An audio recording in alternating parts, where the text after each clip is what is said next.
Mam lewat. Apa dah?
Samedi, 5 heures du matin, marché d'intérêt national de Rungis, Cheville-la-Rue.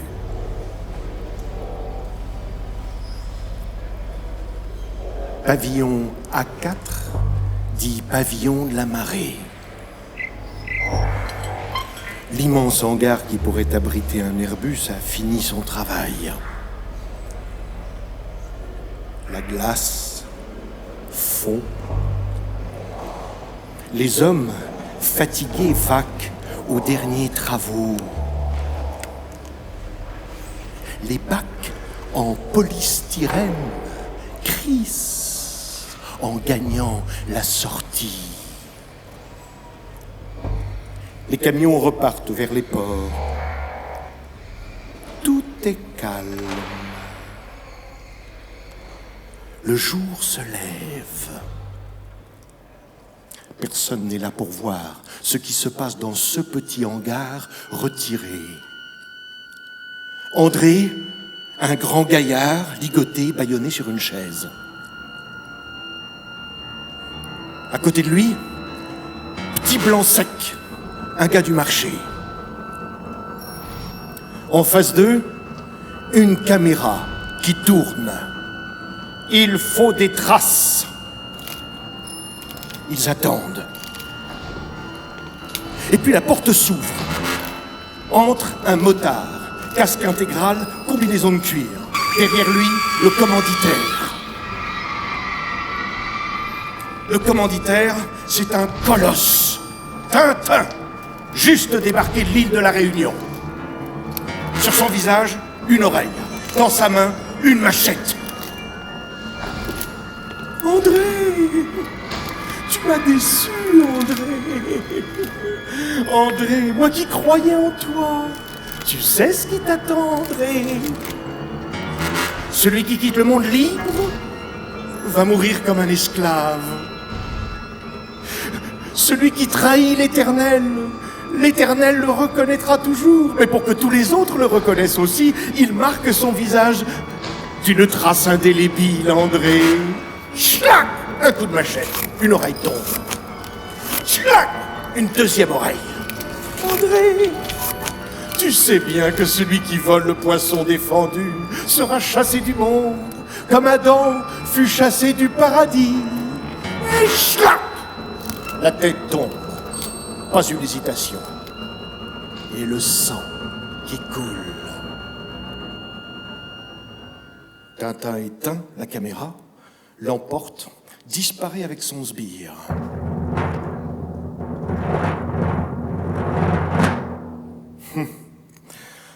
Encore un crime qui terminera en fait divers dans un coin de page vite oublié. Quant à Tintin et son sbire, je suis sûr qu'ils ont déjà les pieds en éventail dans les mers du sud et les yeux à l'horizon.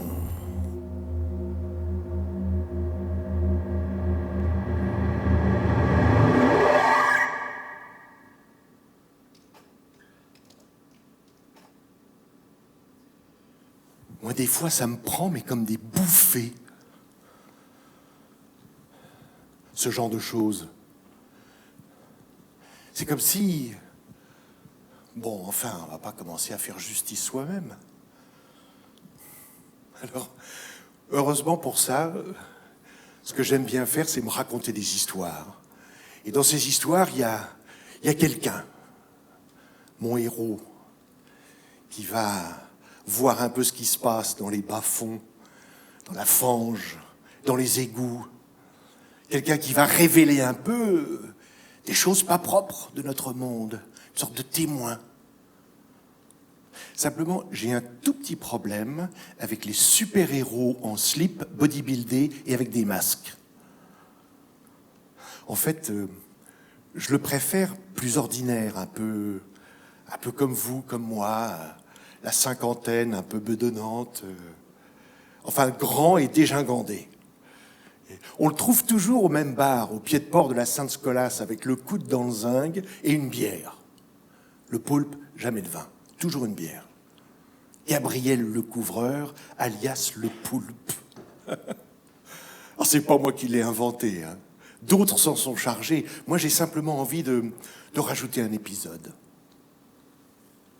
Alors, ça commence toujours de la même manière. Il est là, au bar, et puis il regarde la page des faits divers du Parisien. Et en général, ça déclenche chez lui une envie irrésistible d'action. Alors, mort tragique à Rungis. André Fontaine, un Réunionnais de 27 ans, a trouvé la mort dans un accident de scie mécanique destiné à préparer des poissons tropicaux congelés. Il venait récemment d'être embauché au marché d'intérêt national dans la maison des Bassins, dans un poste de manutentionnaire spécialisé et devant les yeux ébahis d'un de ses comparses, nommé amicalement Petit Blanc Sec dans le milieu, il aurait dérapé sur une surface glissante et se serait projeté le cou en avant vers la lame. Et détail macabre, la lame aurait coupé les 2 oreilles du malheureux. Les syndicats ont aussitôt envoyé une commission de sécurité pour étudier les conditions de travail au marché. Nous, on envoie le poulpe.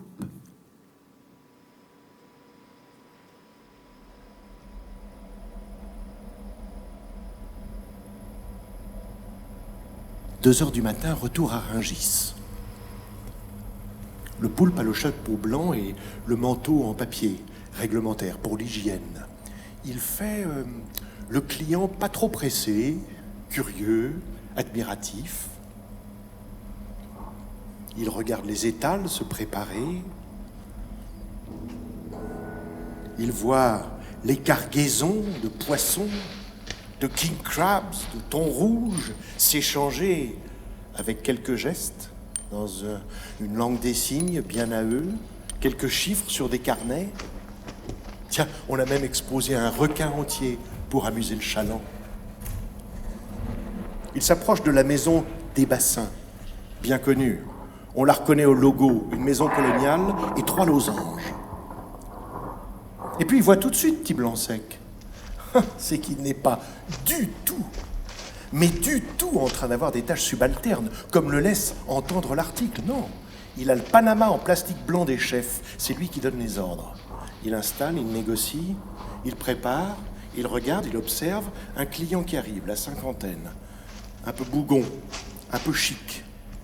Ils discutent tous les deux, et puis tout à coup, ils disparaissent dans une zone interdite au public. Le poulpe les suit. Ils traversent un hangar. Ils sortent dans la nuit. Il y a un camion frigorifique. La porte est ouverte. Ils entrent. Le poulpe se met dans un coin et observe. Il voit le bougon chic sortir d'une caisse un poisson qui brille dans la lumière. Poisson couleur argent, avec une sale tête. Il le prend, il le renifle, il le palpe, et puis il le repose dans la caisse. Et là, il sort une enveloppe de billets frais qu'il donne à Petit Blanc-Sec, ravi. « On peut vous aider ?» La voix surgit derrière le poulpe. La voix n'a rien d'amical. Le poulpe prend son crochet du gauche, il frappe le vigile qui s'effondre à ses pieds. Devant lui, 3 autres vigiles. Le poulpe prend la tangente, il court.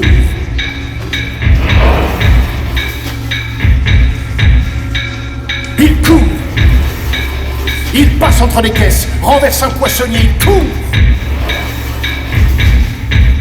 Le poulpe dans la nuit passe les voitures, tourne sur la gauche, il court. Derrière lui, les pas résonnent. Des talkie-walkie qui crépitent, une sirène qui hurle. Il court. Il passe les entrepôts, saute par-dessus une grille, se glisse entre les rails. Ah, le poulpe, dès qu'il entend le son du hachoir sur la plancha, ça réveille son énergie. Diable! Il court. Encore une grille, encore des routes, des parkings, des entrepôts. Quand il se retourne, il a semé les 3 vigiles, mais Petit Blanc-Sec est toujours derrière lui. Il court. Un autre pavillon. Pavillon V1P, pavillon des viandes. Il court. 2 portes en plastique qui claquent, il entre. Le plafond est bas, lumière de néon, des carcasses de bœufs par centaines. Un énorme boucher en tablier blanc avec un hachoir qui l'accueille. Le poulpe passe par derrière. Il plonge dans la forêt carnée. Il voit un bouton vert qui semble lui sourire. Il appuie dessus. Les crochets en métal se mettent en route et entraînent les carcasses de bœufs dans une valse lente. Et lorsque Petit Blanc-Sec arrive en courant, haletant, il ne peut empêcher une masse de 750 kilos de charolais de l'écraser. Il s'effondre.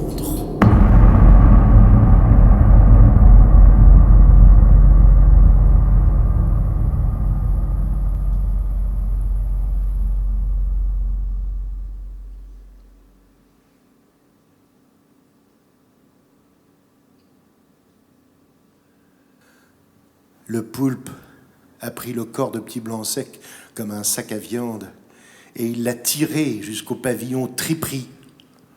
Et là, il l'a allongé dans les boyaux, dans le sang, dans les abats, dans les têtes de veau et les langues. Et puis, il lui fait une petite passe. Il sait se montrer très persuasif, le poulpe. Et Petit Blanc-Sec se met à table. Mais voilà que c'est pour raconter une histoire à Gabriel, une histoire de l'île de la Réunion, l'île où il a grandi, une histoire du temps longtemps.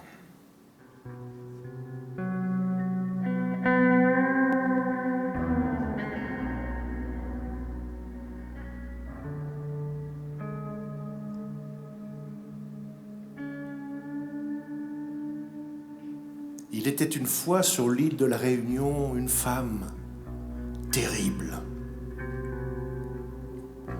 C'était l'époque de l'esclavage et elle possédait les champs de canne des esclaves.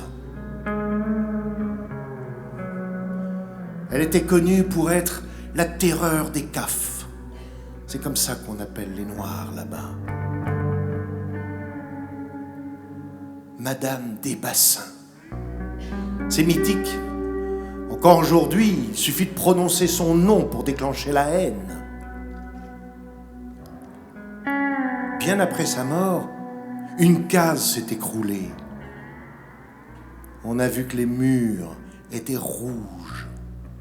Rouges du sang des esclaves qui ont servi de liant pour le mortier. Madame des Bassins.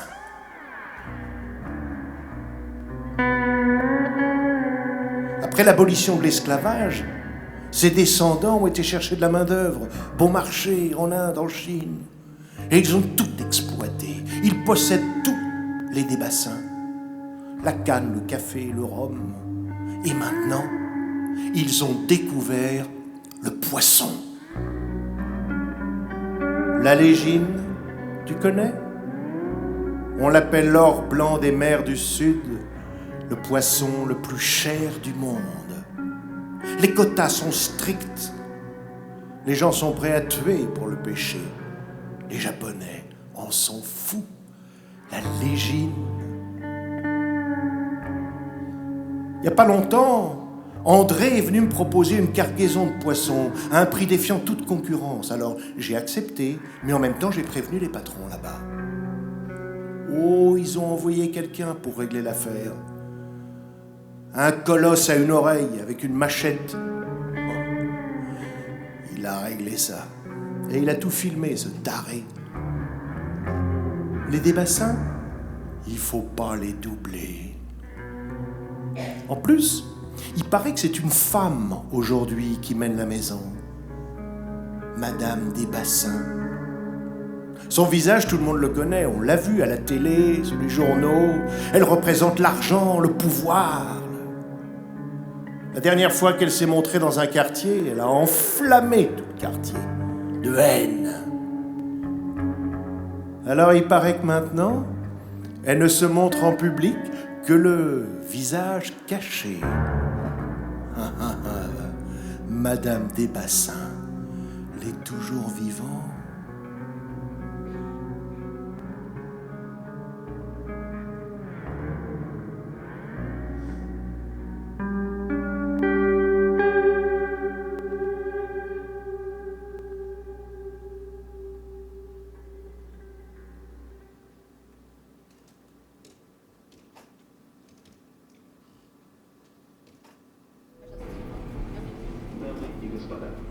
Пожалуйста, обратите внимание на демонстрацию аварийно-спасательного оборудования нашего самолета.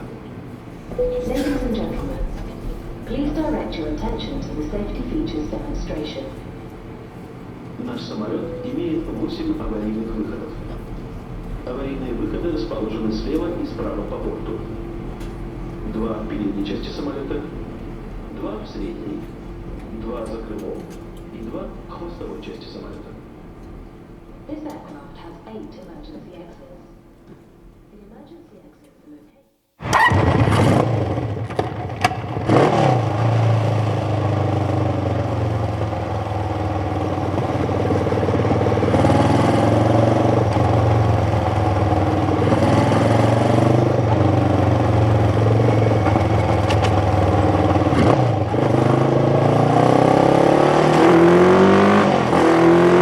C'est une Suzuki?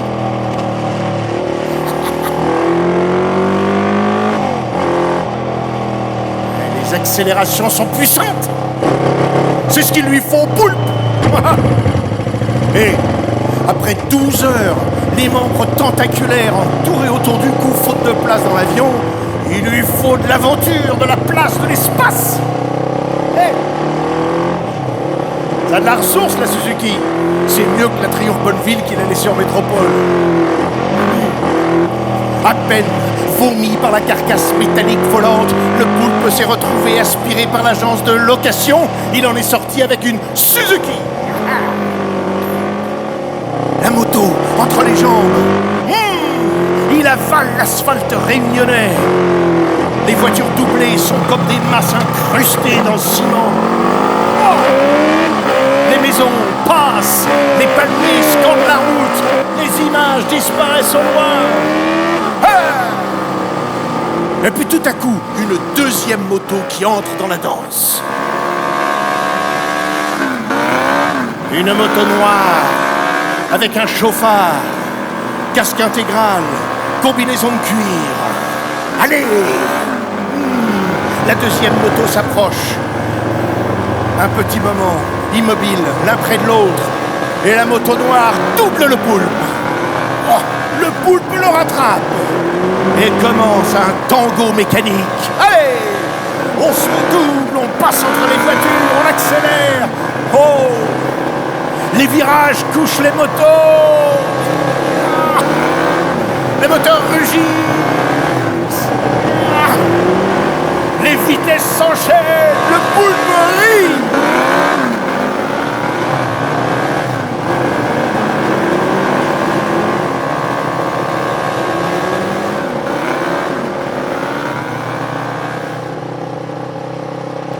puis la moto noire sort de la voie rapide. Il y a un bourg. Le poulpe la suit parce qu'il faut savoir. Ils entrent dans le bourg et puis là, la moto disparaît. Bon. Il sent les vibrations de la moto qui travaille encore son corps et puis tout à coup, c'est la chaleur tropicale qui lui tombe dessus et sa chemise s'imbibe de jus d'aisselle. Et là, le petit picotement familier, une bière. Il se souvient qu'il y a une dodo locale. Bon, elle n'est pas formidable, mais rafraîchissante. Alors il se met en quête d'une boutique.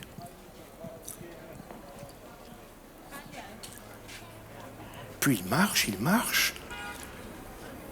Et en entrant dans le bourg, il sent une rumeur. Et plus il avance, plus il est rejoint par des couples endimanchés, des familles en goguettes.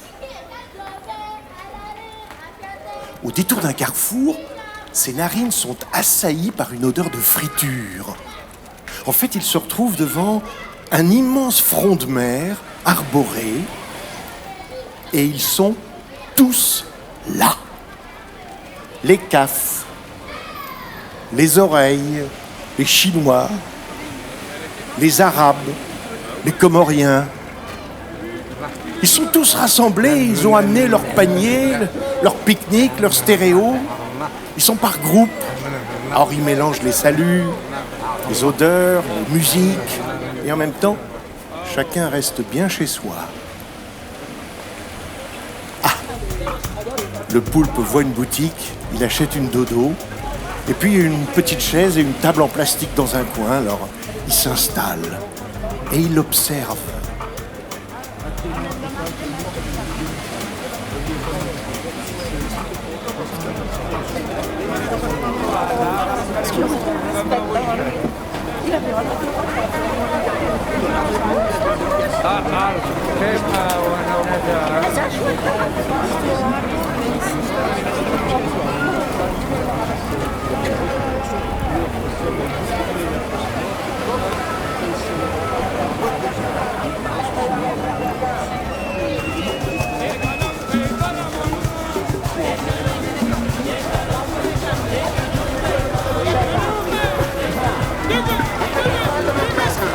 Je me souviens, la première fois que j'étais sur l'île de la Réunion, on m'avait parlé du bouillonnement du volcan, bien sûr, mais c'est le bouillonnement des populations qui est le plus impressionnant.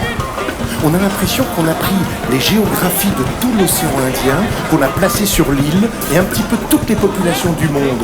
On les a mis ensemble comme pour une expérience. Alors oui, ça bouillonne. Très fort. Mais il y a une chose qui coule à travers toutes les bouches, tous les êtres. Une rivière d'eau claire, une langue, le créole.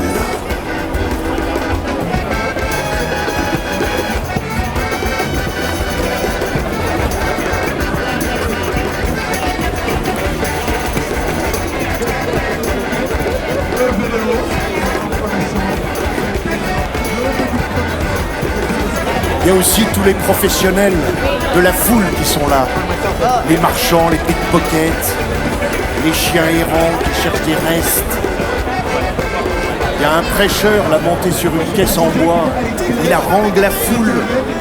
Il est habile parce qu'il utilise le rythme des musiques qu'il entend pour dire son prêche. Alors tout le monde l'écoute. Mes frères, mes sœurs, écoutez-moi.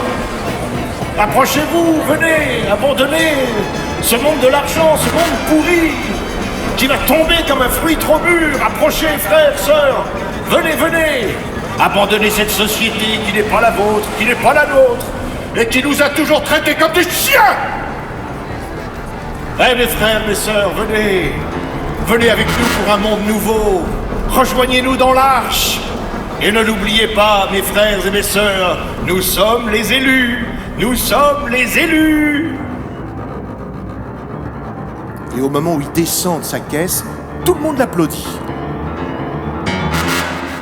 Et c'est là que le poulpe voit que le prêcheur n'a qu'une oreille. Un prêcheur avec une seule oreille? Tintin? Enfin, le prêcheur ne peut pas être celui qui coupe tête et oreille.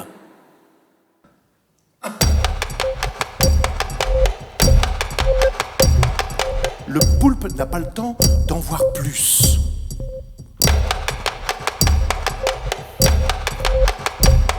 En fait, il se passe quelque chose. Tous se sont levés, paniers, stéréo, abandonnés. CAF, Yab, Comoriens, Chinois, oreilles, tous se sont mis en marche. Ils convergent dans la même direction. Le poulpe est poussé, tiré. Il ne peut pas résister, la foule est tellement dense. On l'emmène, petit à petit, jusqu'à un immense cercle. Une sorte d'arène humaine formée par la foule. Et il comprend que c'est là que ça va se passer. C'est pour ça qu'ils sont tous rassemblés. Ils attendent l'événement de la journée. Et la foule se met à crier, à appeler, à chauffer, à frapper dans les mains. Ouais! Jaco, Jaco, Jaco, Jaco, Jaco, Jaco! Jaco, Jaco, Jaco, Jaco, Jaco, Jaco, Jaco! Ouais! Et le voilà qui apparaît, celui qu'ils attendent, le Jaco. C'est un arlequin, il bondit au milieu de l'arène humaine. C'est un acrobate, un danseur. Il cabriole dans tous les sens. Il attrape avec la bouche les pièces qu'on lui jette. Oh! Jaco, Jaco, Jaco, Jaco, Jaco, Jaco, Jaco! Jaco, Jaco, Jaco, Jaco, Jaco, Jaco, Jaco! C'est là que le poulpe voit Tintin. Il est en train de disparaître dans la foule. Il faut qu'il le rattrape vite, il ne peut pas bouger. Le seul moyen d'y arriver, c'est de traverser les quelques mètres. Alors, il se jette dans le vide. Mais quand il arrive au milieu du cercle, il sent un violent coup à l'épaule.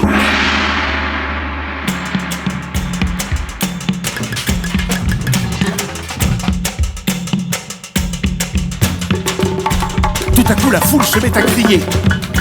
Le Jaco a trouvé son adversaire! Le Jaco a trouvé son adversaire! Lui, il ne comprend pas. Il se retourne et il voit un être sans tête, bariolé, qui le défie.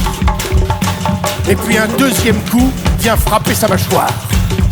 Oh! Là, il ne comprend pas ce qui se passe. Il n'a même pas vu le coup venir. Il se retourne. Il se rend compte que celui qui est là pour se battre, il ne se bat pas. Il danse. Ah, il marche sur les mains. Il frappe avec les pieds. Et la foule qui continue à crier. Ah, la fête populaire s'est transformée en combat de coq. Jaco! Jaco! Le poulpe prend son crochet du gauche qui lui a toujours été fidèle dans l'action. Il frappe. Mais il ne fouette que du vent.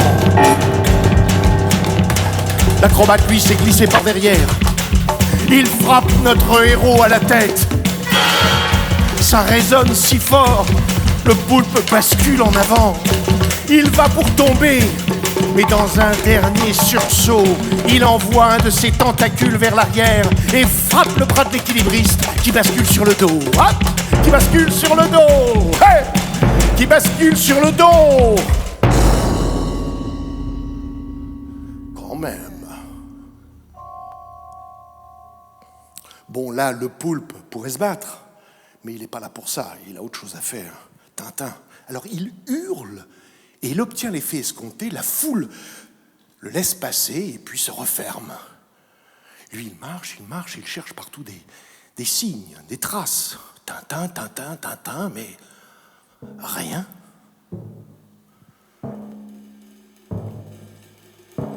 Et puis, il sent à nouveau cette rumeur qui monte. Il comprend. D'abord, il les a devancés, mais maintenant, il le rattrape. Et ils veulent leur combat de coq Ils ne vont pas le lâcher. Ils vont venir de tous les côtés. Ils veulent qu'il se batte. Et lui, Tintin, mais où est-il passé? Et tout à coup, une moto noire dérape devant lui. Le motard, casque intégral, combinaison de cuir, un geste et une voix derrière la visière. Grimpe, Zoraïzourite. Le poulpe saute sur la moto qui disparaît vers les hauteurs.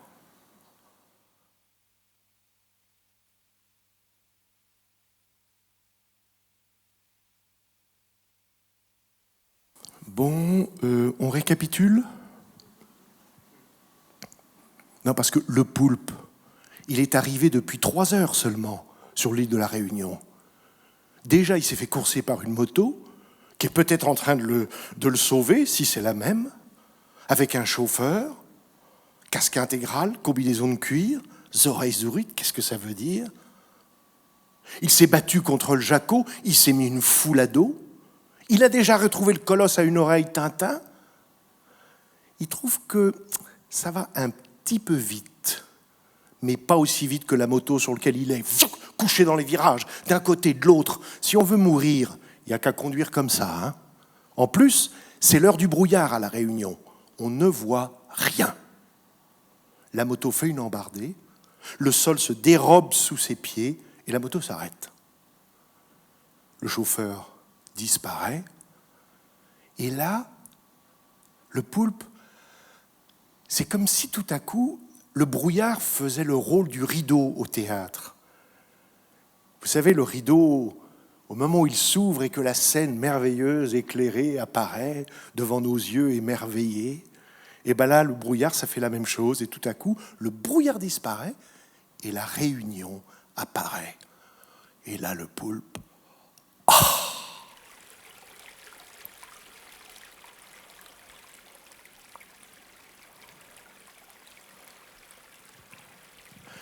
là, il y a une petite case en bois avec un toit de tôle.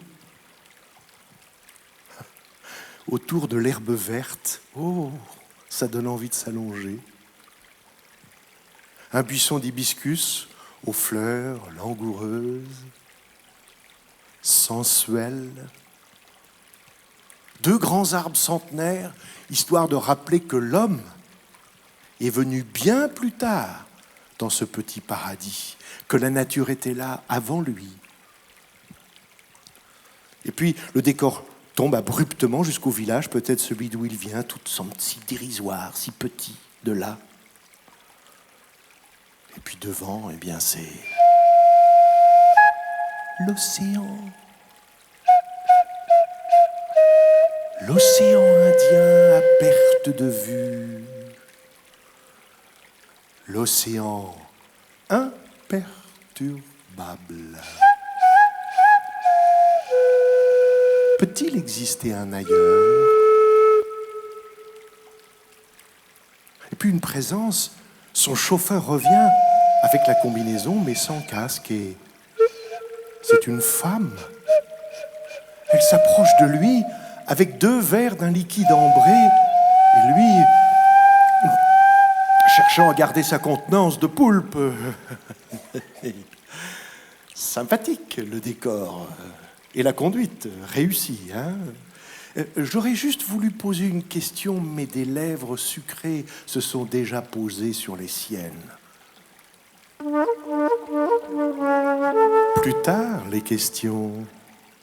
En attendant, bois un petit verre de rhum. Je suis sûr que tu n'as rien bu depuis que tu es arrivé. Or, tu sais, sans rhum, on n'est pas à la Réunion.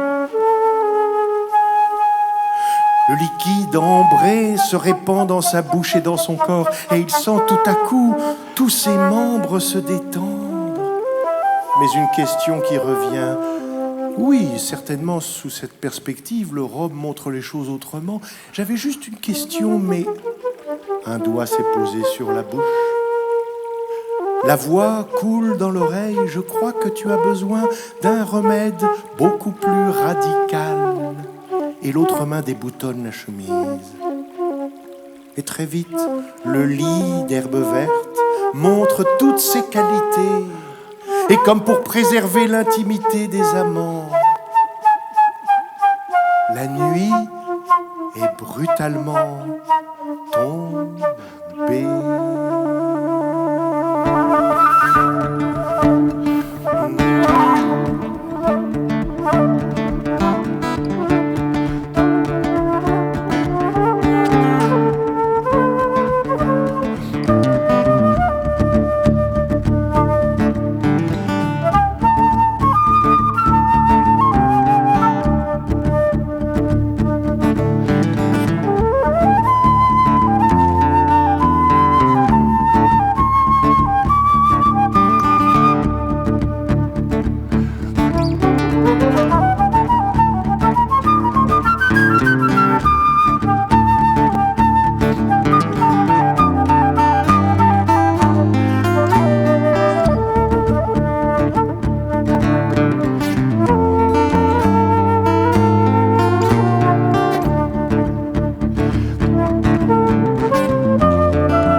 Gabriel le couvreur, alias le poulpe, est bien.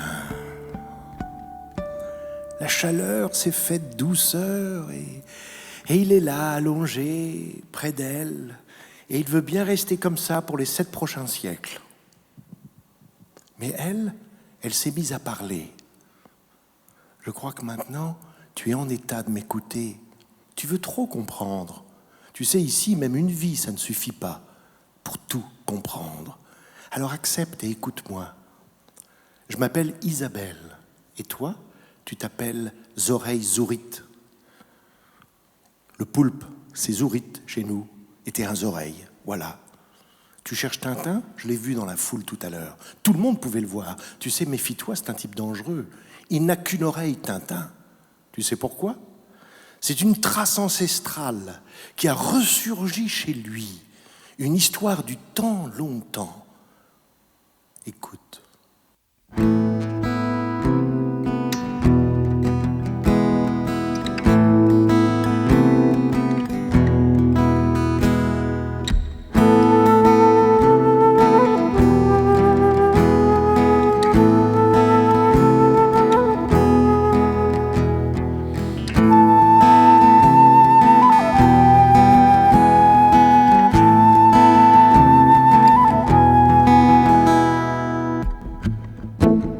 Dans le temps, longtemps, si tu étais un esclave et que tu t'enfuyais, on te tranchait les 2 oreilles. La 2e fois, on te tranchait le jarret. Quant à la 3e, on te tuait comme ça. On était sûr que tu ne recommencerais jamais.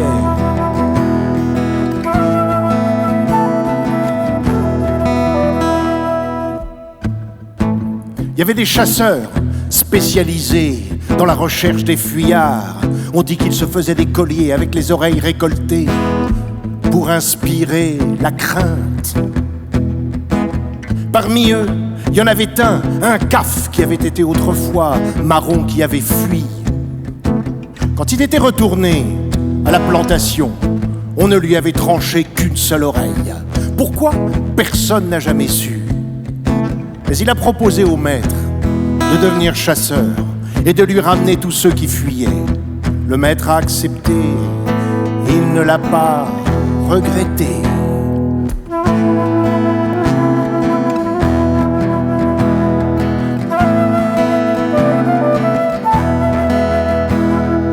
Tintin, c'est comme ça qu'on l'appelait. Tintin le chasseur à une seule oreille. Tintin était le plus redoutable des chasseurs d'esclaves. Et il savait où puiser des informations, car il avait fui. Il savait comment débarquer au milieu de la nuit, sans bruit, dans un campement de fortune, et faire à lui tout seul une prise d'une demi-douzaine d'hommes.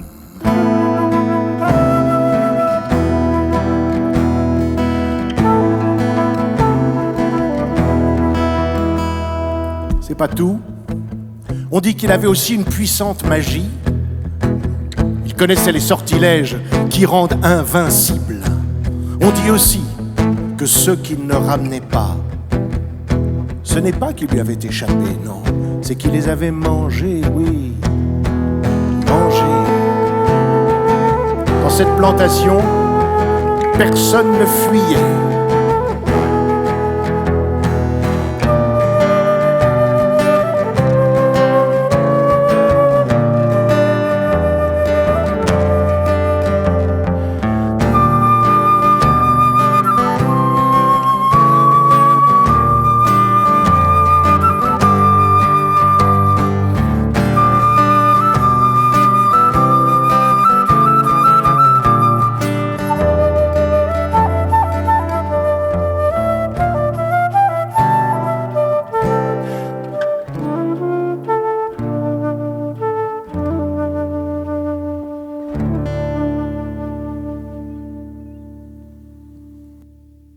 Alors tu vois, encore aujourd'hui, l'esclavage est là, tapi dans toutes les têtes.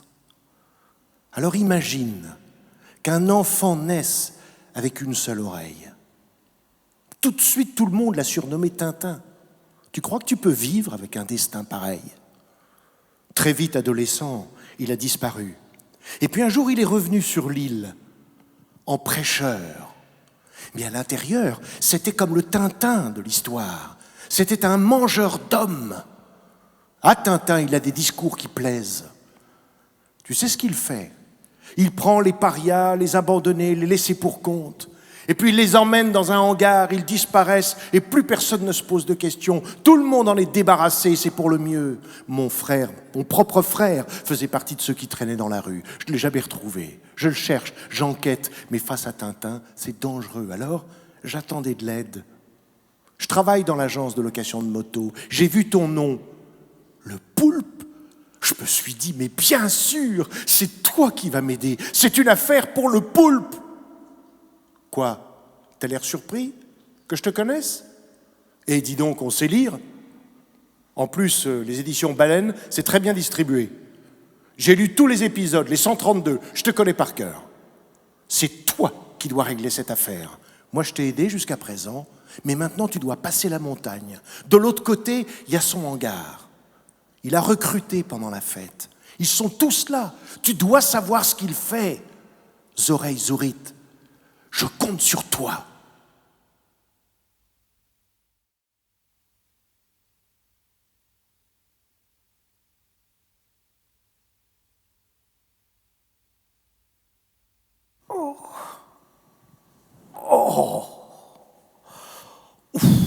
Oh, quel métier!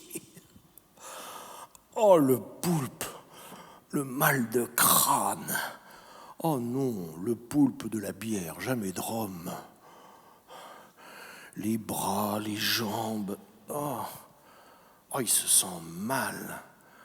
Puis tous ces vêtements éparpillés sur l'herbe, avec ce soleil qui est déjà haut.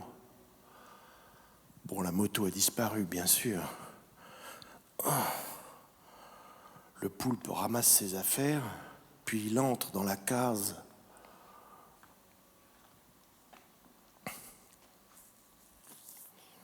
Mais il n'y a rien, il cherche dans les placards, les tiroirs. Je sais pas, il n'y a pas de vêtements, il n'y a pas d'ustensiles de cuisine, pas de frigidaire, rien à manger. Qu'est-ce qu'elle fait ici? Puis d'abord, c'est qui cette femme? Bon, le poulpe a promis, le hangar, il se rhabille, il regarde la montagne. Ah, allez, finalement, Un peu d'exercice, ça lui fera du bien. Ses membres tentaculaires, toujours prêts à l'exercice. Il se met à grimper la montagne. Les marches à même la roche, les racines qui s'enchevêtrent, les araignées avec la rosée qui le salue. Il grimpe, il grimpe, il grimpe. Quand il arrive au sommet, c'est tout plat. C'est drôle. C'est comme si on avait tranché la montagne avec un coup de machette. Puis ça ondule, de l'herbe verte. Il y a même des vaches là-bas, avec un chalet. On se croirait en Suisse.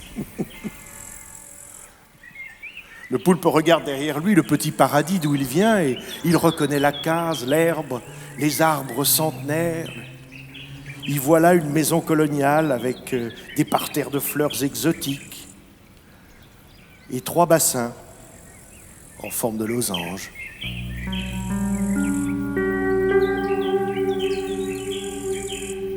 Allez, il repense à Isabelle et il reprend son chemin. Il traverse le plateau et de l'autre côté, il voit à nouveau la mer. Là, il y a une crique et dans la crique, il y a un énorme navire. Une sorte de cargo de métal beaucoup trop gros, une sorte de cargo trop grand dans la mare. Et puis un hangar à côté. Bon, alors il descend, il dévale les marches, les racines qui s'entremêlent. Il dérape, roule sur les cailloux. Il remplit sa chemise, jus d'aisselle. Quand il arrive en bas, le cargo, le hangar, pas un signe pour expliquer de quoi il s'agit. Juste en hauteur, une bouche d'aération. Il attrape une poubelle, il la glisse en dessous, il grimpe. Il s'accroche avec les 2 mains à la grille. Il met les pieds contre la paroi. Il tire d'un coup sec et il pousse. Le hangar n'est pas récent. Quelques vis lâchent. Le métal se tord suffisamment pour le laisser entrer. Il se glisse dans le conduit. Il entend la voix. Il se laisse guider, il rampe et il arrive face à une autre grille. Il regarde et là, il voit.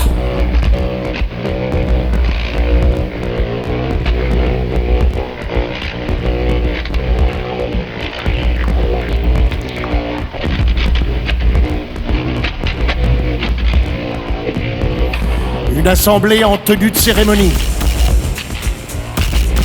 Ils ont tous des bonnets pointus. On se croirait dans une mauvaise série B. Le poulpe reconnaît Tintin à sa voix. Il est là, sur une estrade, et il dit des grandes phrases que tous répètent à l'unisson.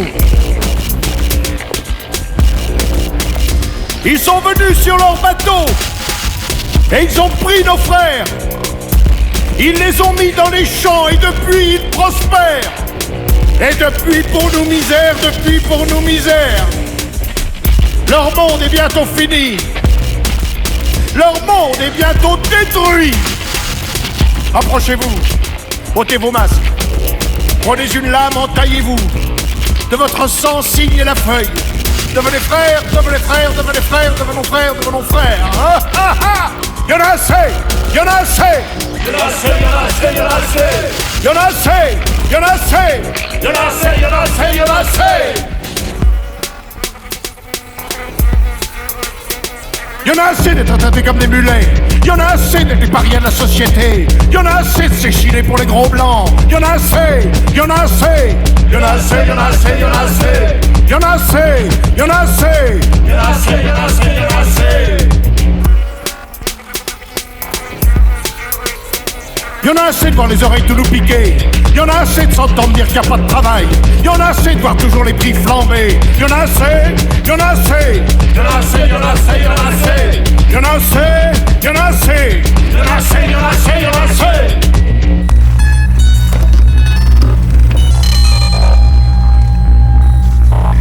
Bon, ça sent un peu l'immolation collective, non ? Le poulpe espère juste qu'il ne s'asperge pas de pétrole et qu'il sorte des briquets. Il fait demi-tour, mais c'est pas facile dans l'autre sens. Et voilà que tout à coup, la structure métallique sur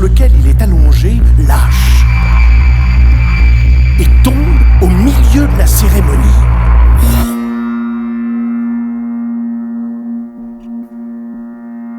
un couteau, une machette, une hache et la voix de Tintin. Attrapez-moi ce chien! Simplement un poulpe, c'est pas facile. Pas facile à attraper, même à nombreux. Ça vous échappe, ça vous glisse dans les mains, avec ses tentacules si longs, ses coups de genoux, ses coups de coude, ses coups de dents. Le poulpe réussit à sortir, pousse la porte du hangar. Et puis il n'y a pas d'autre choix. La passerelle, il grimpe sur le cargo. Il court d'un pont, un escalier. Il se retrouve dans la salle des machines. Il trouve une cachette et il attend. Au début, il entend que ça hurle, ça crie. Et puis petit à petit, ça se calme. Et dans le silence, c'est le bruit des moteurs qui prend le relais.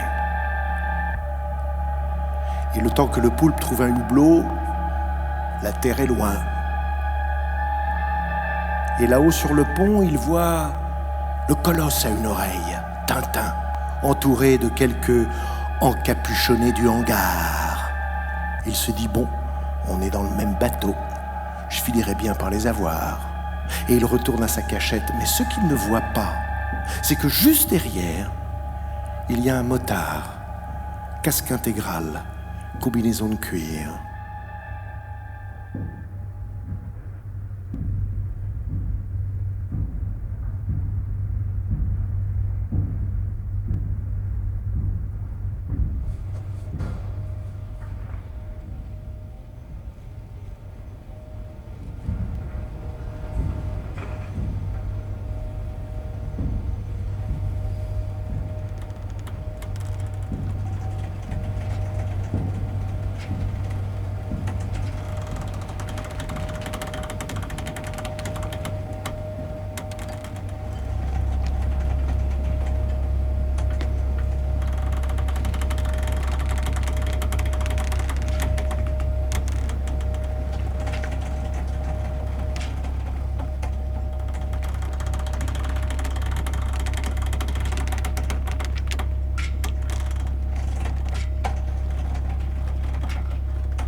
C'est long.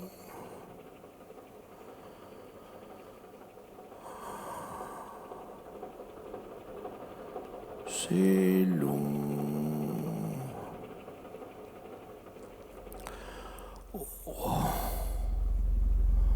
Oh, puis il n'y a plus une horizontale et ni une verticale. Depuis combien de temps? Ça bouge tout le temps. Un petit roulis avec un petit tangage par-dessus. Oh là là là là. Et puis alors, c'est pas parce que tu t'appelles le poulpe que t'as pas le mal de mer.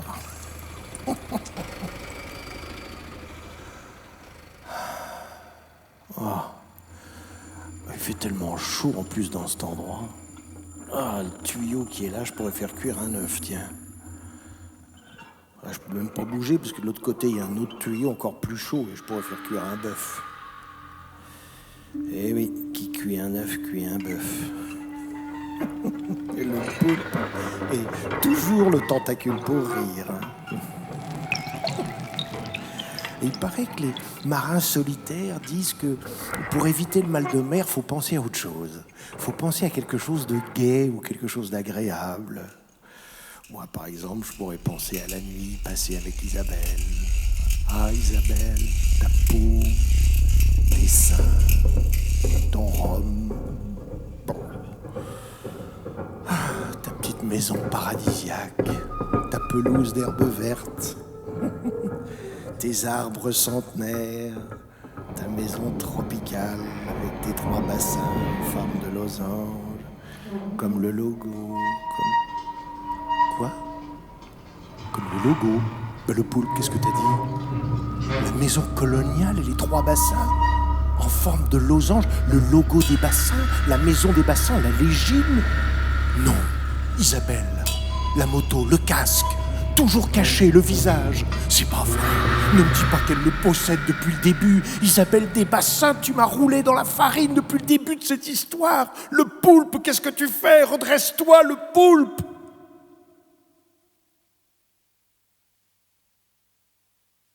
Qu'est-ce qui se passe?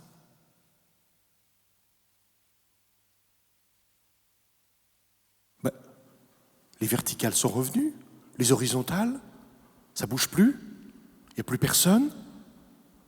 Le poulpe sort de sa cachette. Un couloir, un escalier, un pont, personne. Le bateau est immobile, calme. Encore un escalier, un autre pont.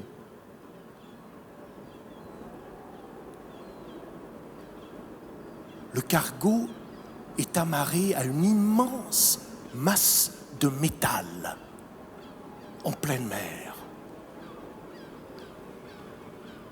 Il y a là un escalier qui monte, une sorte d'échelle métallique.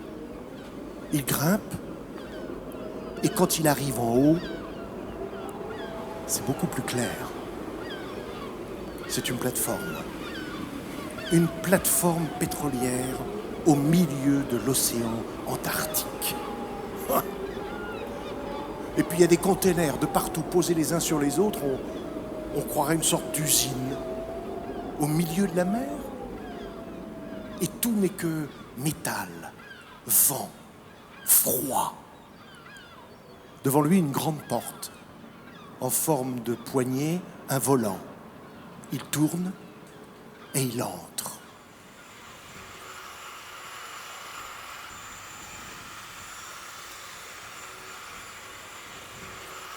D'abord, il est saisi par le froid. Il n'y a personne. Des lumières de néon blafardent. Une sorte d'immense frigidaire avec des bouches, comme des bouches d'aspirateur qui crachent du poisson. Et devant, des tapis roulants, des tapis de travail avec des gants, des scies mécaniques, des robinets, des couteaux, du sang, des têtes de poisson. Et puis là, des caisses en polystyrène, pleines de poissons qu'il reconnaît. La légine, le poisson qui brille avec la tête moche.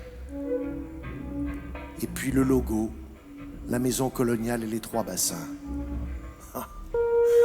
Ah, se dit le poulpe, c'est pas vrai. Ici, on ne pêche pas.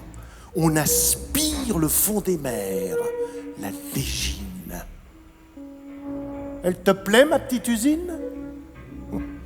Isabelle, je n'ai même pas besoin de me retourner pour savoir que tu es là. Tu as ton casque, tu te protèges. Allez, le poulpe, sois bon joueur. Regarde, laisse-moi te faire visiter. C'est une usine pour le bien de la France. Moi, je fais baisser le taux de chômage, je fais travailler tous les parias, tous les laissés pour compte. Et puis je protège les eaux territoriales, je protège la légine, je la pêche française. Hein? J'ai juste un petit problème. J'ai Tintin, qui se prend au sérieux dans son histoire d'arche. Il faut que je fasse quelque chose. Alors je me suis dit que toi, tu pourrais peut-être m'aider, parce que franchement, le poulpe, c'est pas terrible la vie de poulpe à 50 ans, hein? J'ai lu tes épisodes, les derniers surtout, ça s'amollit. Moi, je pense que si tu veux une porte de sortie royale, tu devrais accepter mon offre. Tu me débarrasses de Tintin, et puis on partage les bénéfices. Le poulpe. Le poulpe, c'est fini. L'avenir, c'est la légine. Ah ah, dit le poulpe, proposition intéressante. Alors, j'abandonne le poulpe et je tranche la tête du trancheur de tête. Bien, bien. Il y a une avance ? Isabelle aussitôt sort une enveloppe de billets frais qu'elle tend au poulpe. Il la prend et il lui demande « Et Tintin et tous les sbires, ils sont où ?» Ils sont à la messe. C'est l'heure.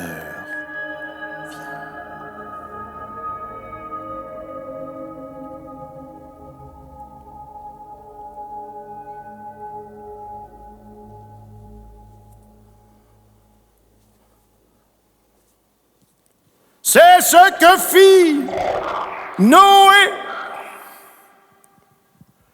Il exécuta tout ce que Dieu lui avait demandé. 7 jours plus tard, les eaux du déluge furent sur la terre, et tout ce qui était vivant périt. Les oiseaux, les animaux, tout ce qui rampait, et tous les êtres humains. Alors l'Éternel envoya un souffle sur la terre, les eaux se calmèrent et Noé put sortir avec sa femme, ses fils et les femmes de ses fils. L'Éternel lui dit, « Multipliez-vous, remplissez la terre et soyez heureux. » Et c'est ce qu'il fit. Les siècles succédèrent aux siècles, les civilisations aux civilisations. Mais le mal retrouva le chemin du cœur de l'homme. Les guerres. L'homme exploita l'homme. Il ravagea la terre-mère. Alors l'Éternel vit le monde, et il le trouva laid. Il dit, « Je ferai disparaître l'être humain que j'ai créé de cette terre à nouveau.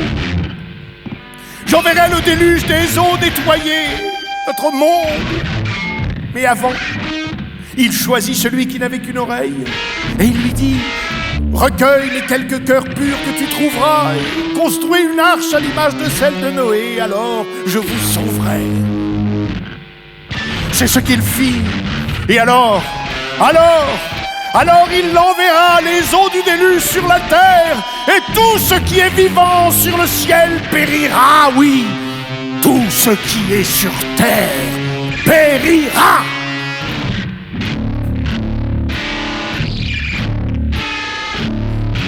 Oui, c'est moi qui l'ai choisi. Oui, c'est vous qu'il veut sauver. Oui, le déluge a commencé, la glace fond, la mer monte, les mondes s'effacent. Oui, mes amis, mes frères, vite, travaillons, notre arche est presque prête. La liberté est proche, mes frères, la libération est proche, la libération est proche, la libération est proche, mes frères. Nous n'avons rien à craindre. Nous sommes les élus.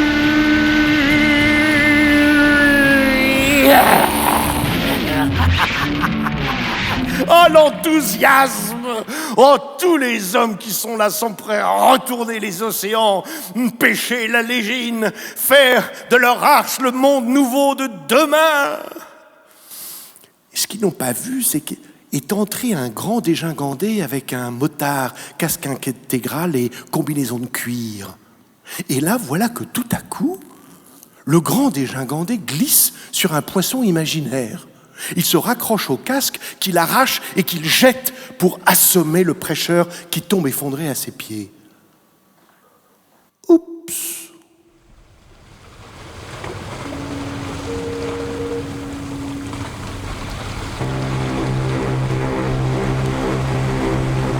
La stupeur dans tous les regards. À la vue du visage qui s'est découvert sous le casque, Madame Desbassins? Madame Desbassins? Mais qu'est-ce qu'elle fait là, Madame Desbassins?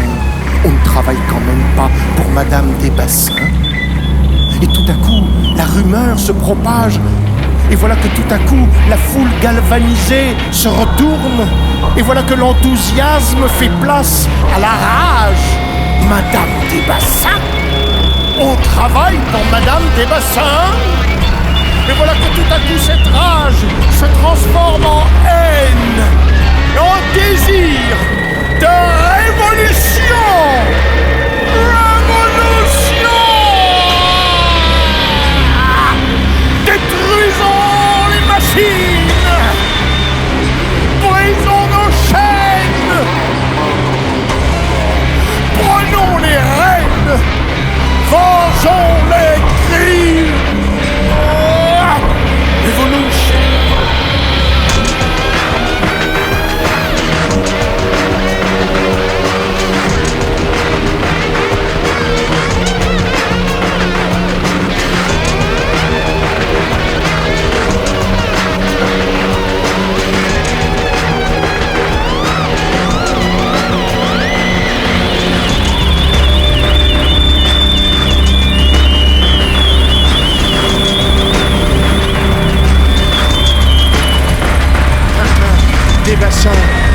nous.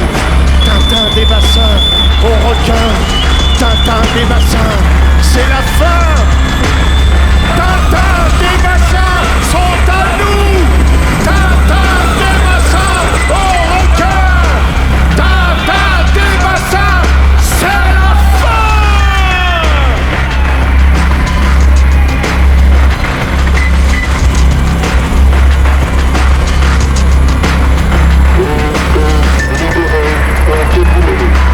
Je répète, les bœufs libérés ont déboulé. Les veines brûlent, la messe est dite. Les veines brûlent, la messe est dite. Tantirène a déterré une tonne de TNT. Tantirène a déterré une tonne de TNT. Je répète, Tantirène a déterré une tonne de TNT.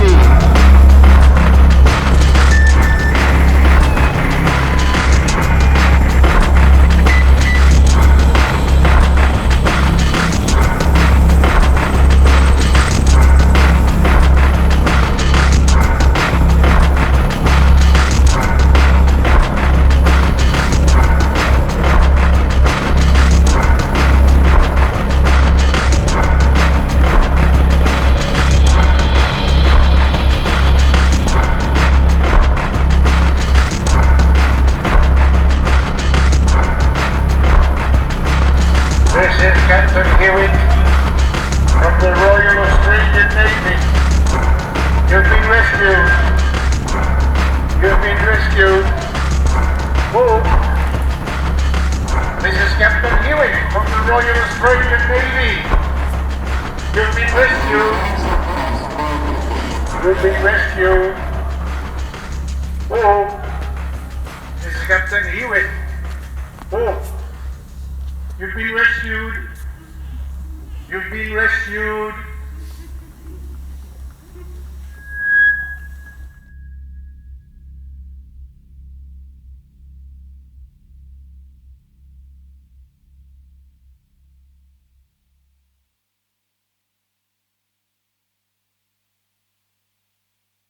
Un coude, un bar en zinc, un pied de porc de la Sainte-Scolasse. Le poulpe, une bière, jamais de vin et plus de rhum. Quand on est le poulpe pour toujours.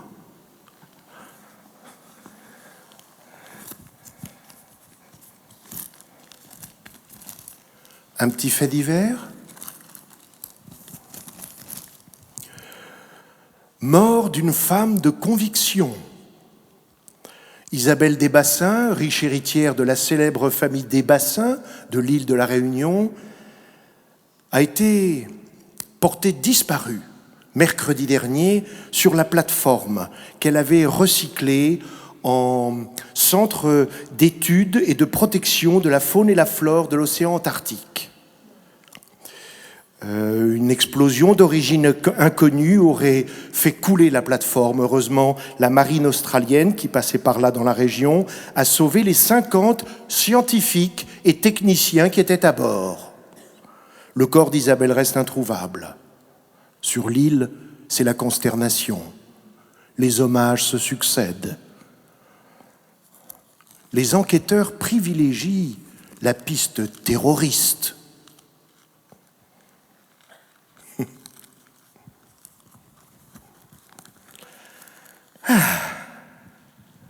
Ça fait du bien, non? Hein? Bon, écoutez, si vous voulez, demain on recommence, et cette fois-là, peut-être qu'on fera l'épisode 134. Hein? Bonne nuit.